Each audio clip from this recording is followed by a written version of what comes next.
Wings is about connecting adult survivors of childhood sexual abuse with the information they need to understand how that's impacted them, and really with other survivors who've walked that journey and who are looking to heal together. And so we specialize in support groups for adult survivors. We have our men's groups, we have women's groups, we have a couple LGBTQ groups, because this is an issue that affects everybody of all genders, backgrounds. So yeah, it's really about bringing survivors together so they can heal.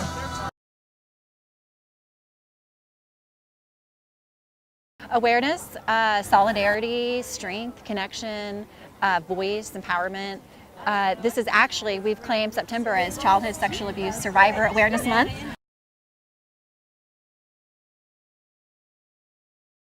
The Me Too conversation about sexual violence broadly has been super important, and I think within that there are some distinct types of sexual violence. And for Wings, we believe that adults who've been sexually abused as children have a unique path to walk, and that it's important that we focus on those distinctions and help adult survivors come together and again learn and heal and transcend this trauma. So CSACM is all about shining that light, being a beacon, bringing people out of the shadows, if you will.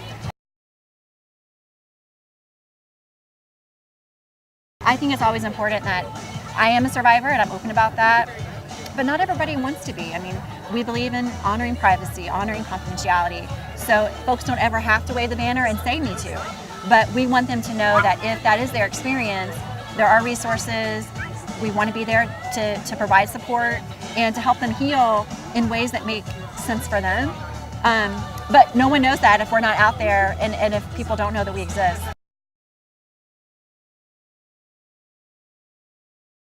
Yeah, our Race for Healing is about creating a movement to empower that healing process and to help the public understand that even if this happened to someone decades ago, they still need and deserve a process to heal. So, you know, Susan G. Komen created the Race for the Cure. We're emulating that with the Race for Healing.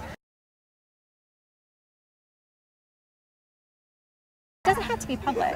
For some survivors, there is a step where for them, and we have a speak out group, some survivors found that really empowering, but I think survivors deserve information, they deserve choice, and if we can help empower that. I think more people in the public need to understand how to respond if someone does say that, you know, I was abused as a kid.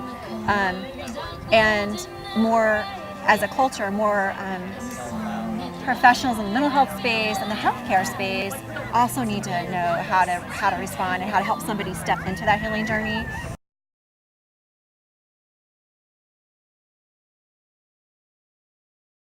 I think there are a lot of health issues that are happening that are actually symptoms of CSA that nobody's connecting the dots. Addiction, interpersonal relationship challenges, eating disorders, fibromyalgia, the list goes on. So if we're not connecting those dots for survivors, we often, in the early days, have a hard time connecting those dots ourselves. And so I just think, I think that's a piece of the puzzle too.